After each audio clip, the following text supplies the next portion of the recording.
this early in the morning after being up past our bedtime last night, but the energy is extraordinary in the Democratic Party, and I especially feel that when I'm with my fellow Midwestern Democrats. As you know, I grew up just across the state line from Michigan, but then I married into the state of Michigan, and it has been a very, very good thing. Fell in love with a school teacher from Traverse City. It's right over there.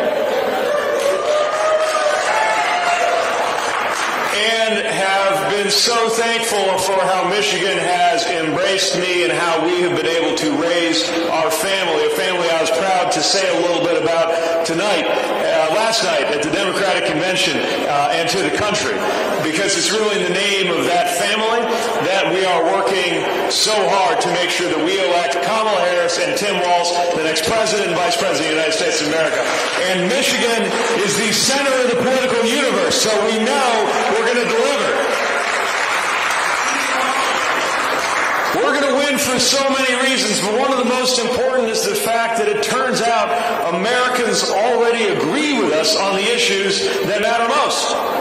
And we can't forget that, because especially for those of us who live in more conservative or rural or swing areas, sometimes we Democrats fool ourselves into thinking that we don't have the most popular positions. The reverse is true. Most Americans already agree with us that it is the wealthy who are not paying their fair share and the middle class that needs a break, not the other way around.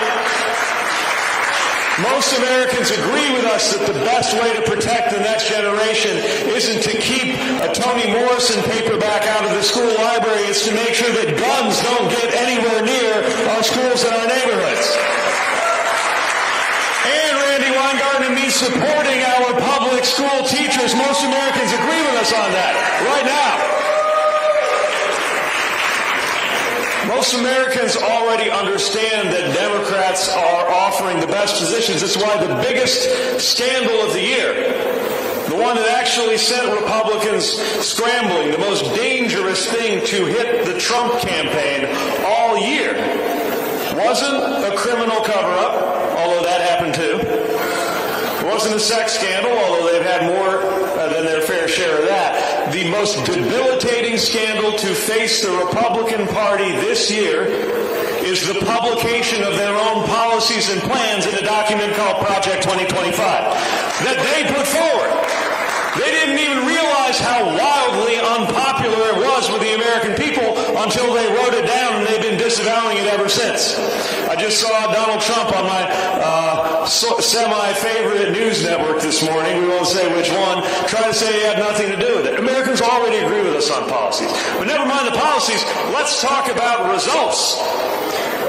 I saw Donald Trump go to Michigan, of all places, to give a speech on crime, as if we were going to forget that he's a convicted criminal running against a prosecutor.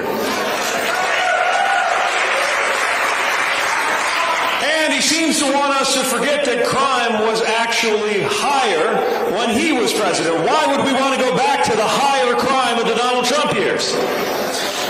Let's talk about the economy. You know, some of our more conservative friends, I think of the economy as whether everybody can do well, whether working people are getting a fair day's wage for a good day's work. But we do have some friends who think the economy is pretty much just the same thing as the stock market.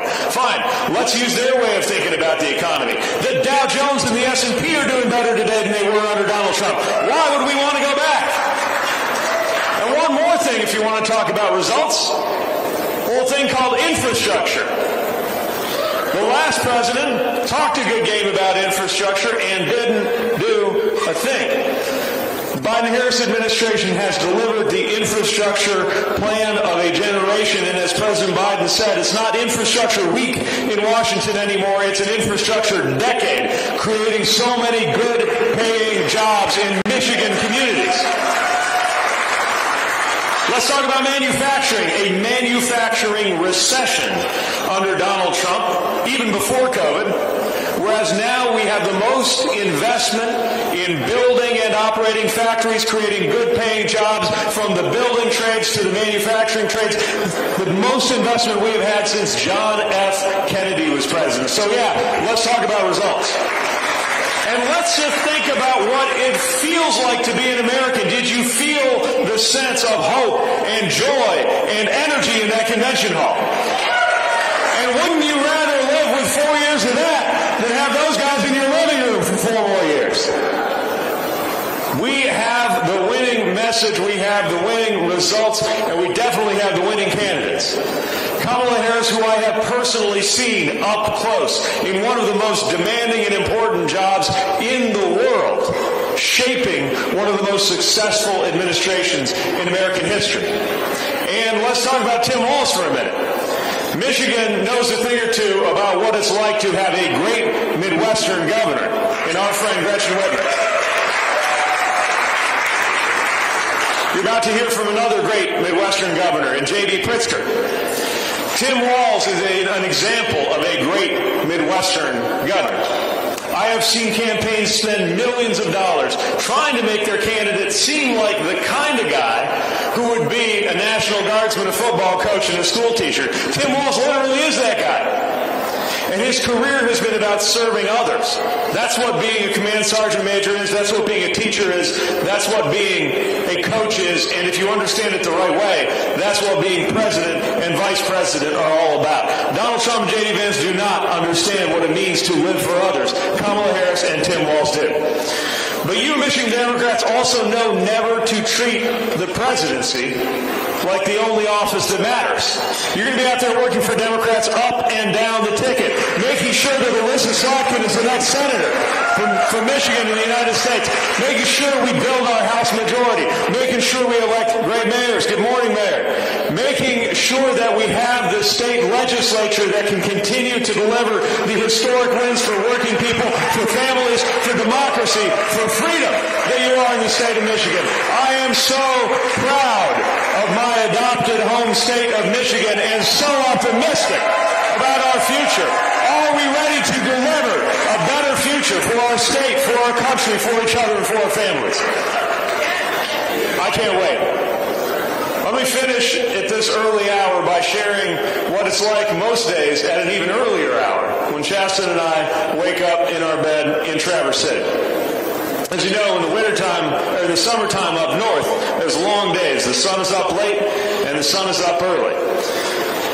About an hour before that is when our son comes up. That is to say, our son Gus barreling into the bedroom with a teddy bear in one hand and a book in the other, demanding we read to him, ready to run downstairs and get the tambourine if we don't. 2 or 3 hours before that is when we see our daughter, Penelope, who will come into our bedroom and let us know sometimes that she was propelled there by a bad dream. Sometimes she tells us she had a dream about dinosaurs chasing her, which is a very understandable fear if you're 2 or 3. And we put our arms around her and tell her, we're going to keep you safe. No dinosaur is going to get you on our watch. And we go back to sleep. And it's a good feeling as a parent. It's an especially good feeling as a parent to make a promise to your child that you know you can keep without even having to make any effort, because no dinosaurs are going to come into their bedroom, whether or not we do anything. But those aren't the promises that we're going to have to work on. The other promises we got to make to our children are promises like making sure they grow up and thrive in a climate that is as ready to support their prosperity as the climate we inherited. A promise I want to make to our daughter is that she is going to have more and not less rights and freedoms than her parents, than her grandmother. We want to promise our kids that they will inherit a better democracy than we did, and that doesn't happen on its own. That happens through hard work. It happens through knocking on doors. It happens through organizing. It happens through voting. It happens through what you are doing at this convention. And again, Michigan will decide which road America takes. So are you ready to make sure America goes the right way in November? Are you ready to say yes to the leaders who are building bridges and no to the leaders who are banning books? I know that we are going to win, and we're going to have a lot to celebrate come November. I can't wait to get there with you. Thank you for everything you're doing, Michigan Democrats. Let's go out there and win this thing. Thank you.